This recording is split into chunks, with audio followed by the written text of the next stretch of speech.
Beni dünyanın her bir yerinden izleyen vatanımın güzel ve değerli insanlarını saygı ve sevgiyle selamlıyorum. Selamün aleyküm değerli dostlarım. Kanalıma hoş geldiniz. Bugün sizlerle trafikte artık çok konuşulan bir konuyu ele alacağım. Araçtan inince neler oluyor, hangi cezalar geliyor, yeni düzenleme ile neler değişti? Kapak resminde ve başlıkta gördüğünüz gibi 180 bin TL cezası var. Şimdiki tarihte Şubat ayındayız, 2026 senesindeyiz. Tabii ki bu ileride daha da fazla olabilir. Değerli izleyiciler, şimdiki kura göre 3600 euro civarında bir para yapıyor. Şimdi gurbetçilerimize sesleniyorum. Dikkat! Bu 3600 euro ile işi halledemiyoruz. Bakın, eğer böyle bir şey yaparsanız 3600 euro ve arkasından neler geliyor ve size bütün bilgileri vereceğim. Videonun sonunda da tabii ki ben Murat Bozdağ araştırma yaptım. Gurbetçiler içinde ehliyet alınır mı? Araç bağlanabilir mi? Bütün bilgileri vereceğim. Lütfen sonuna kadar izleyin. Hem gurbetçilerimizin hem Türkiye'de yaşayan sürücülerin çok merak ettiği bu konuyu sizlere şimdi detaylı anlatıyorum değerli izleyiciler. Gerçekten işler sıkılaştı. Ceza yazmak için değil, caydırmak için çok ciddi yaptırımlar getiriliyor. Çünkü bu 180 bin TL, 3600 euro cezası herhalde insanların canını fazla acıtmadı. Trafikte araçtan inmek artık çok büyük bir risk. Dostlarım, son yapılan düzenlemelerle beraber trafikte araçtan inip tartışma, kavga, saldırgan, davranış artık çok ağır cezalara tabi. Yeni yasada bu durum şöyle açıklanıyor.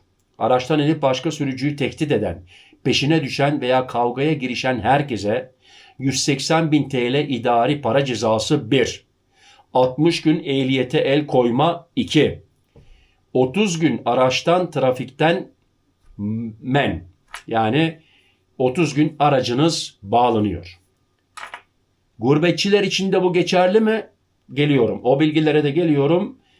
Birazcık sabır ya. Yani dostlar, arabadan ineyim de iki laf edeyim devri tamamen bitti. 180 bin lira ceza zaten yetmiyor. Üstüne bir de ehliyetsiz kalıyorsun, aracın bağlanıyor. Neden bu ceza bu kadar yüksek? Çünkü son yıllarda trafik, kavga, yol verme tartışması, makas atma, sıkıştırma gibi olaylar çok artmıştı. Devlet yeni düzenlemeyle sıfır tolerans modeline geçti. Amaç şimdi şu: trafik tartışması büyümesin, insanlar arabadan inip kavga etmesin, can güvenliği sağlansın. Peki araçtan inersen ne olur? Dostlarım, madde madde net olarak söylüyorum, bakın. Arabadan inip karşı tarafın üzerine yürürsen, bir de seni videoya çekerse, trafik güvenliğini tehlikeye atmak maddesinden işlem 180 bin TL ceza, kamera varsa delil kabul ediliyor. Yani seni video ile çektiyse delil olarak kabul ediliyor. Yumruk, tekme, fiziki müdahale, ceza ve adli süreç. Hakim olayın ağırlığına göre hapis cezası verebilir. Karşı tarafın aracına zarar verirsen, mala zarar vermekten adli işlem. Karşı tarafın tamir masrafını tamamen sen ödüyorsun. Belli bir şey. Yolu kapatırsan, trafiği engellersen ek trafik cezası, polis direkt müdahale ediyor. Olay yerinden kaçarsan 1 ila 3 yıl arasında hapis cezası riski var. Özellikle yaralama varsa durum çok çok daha ağır.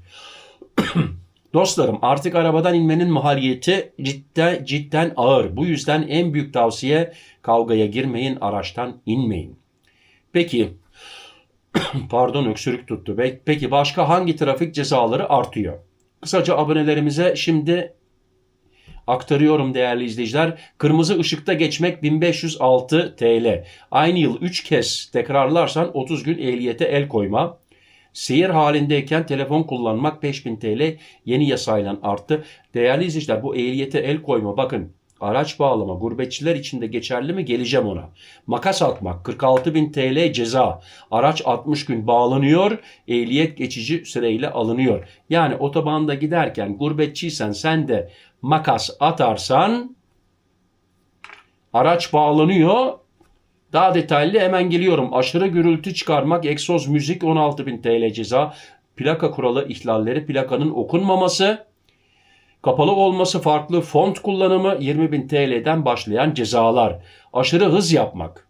Promil oranına göre tabii ki değişiyor. Şehir içinde hız sınırını %50 aşmak 6.440 TL ceza. Dostlarım şimdi en doğru hareket ne? Trafikte tartışmaya gerek yok. Sinirlenebilirsin, yol vermeyebilirler, selektör atarlar, korna çalarlar, el hareketi yaparlar ama arabadan inmek artık hem ceza olarak hem de hukuki olarak çok ağır sonuçlar doğuruyor. En doğrusu görüntü al, plakayı kaydet. En iyisi değerli izleyiciler siz de bir aynanın yanına kamera takarsanız iyi olur. 112'yi ara veya polis uygulamasına bildir. Kesinlikle araçtan inme. Can sağlığınız her şeyden önemli dostlarım. Şimdi bana sorarsanız kamera olarak ben GoPro'yu kullanıyorum. Orada 256 GB'lik sim kart koydun mu üzerine saatlerce sana çeker değerli izleyiciler. O da zaten yeter. Şimdi peki biz gurbetçiyiz. Benim ehliyetimi alabilir mi? Aracıma el koyabilir mi? Türkiye'deki polis. Arkadaşlar araştırdım.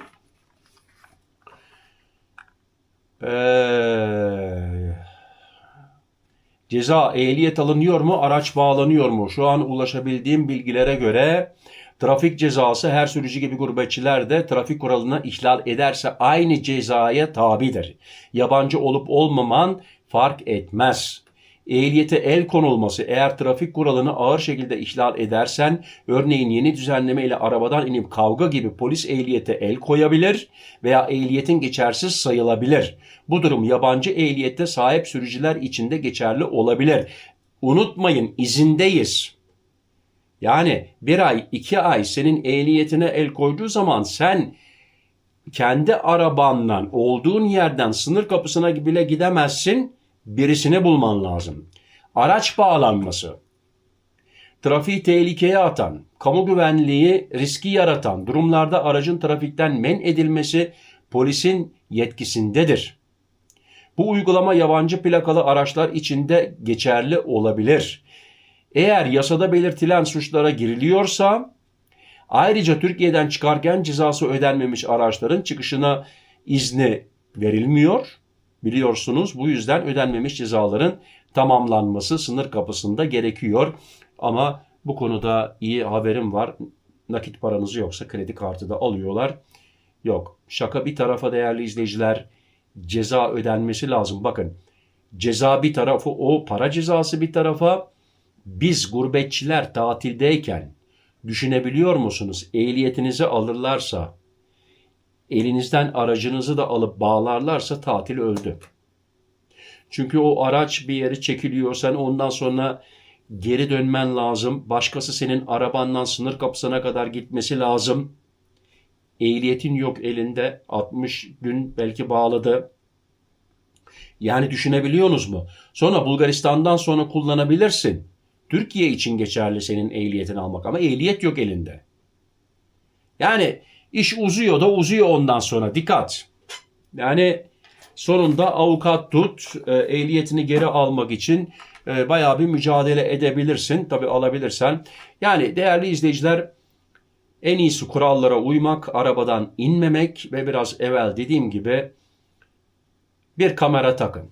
Kendinizi korumak için bir kamera takın. Karşıdaki taraf araçtan inerse sizin kendi elinizde bir delil olur. Şimdi videoyu daha fazla uzatmak istemiyorum. Teşekkür ederim beni izlediğiniz için. Sıla yoluna gidecek bütün arkadaşlara, vatandaşlara, gurbetçilere hayırlı yolculuklar diyorum. Kazasız, cezasız, belasız. İnşallah kendinize dikkat edin. Allah'a emanet olun. Sağlıklı kalın. Benimle kalın. Hoşça kalın. Murat.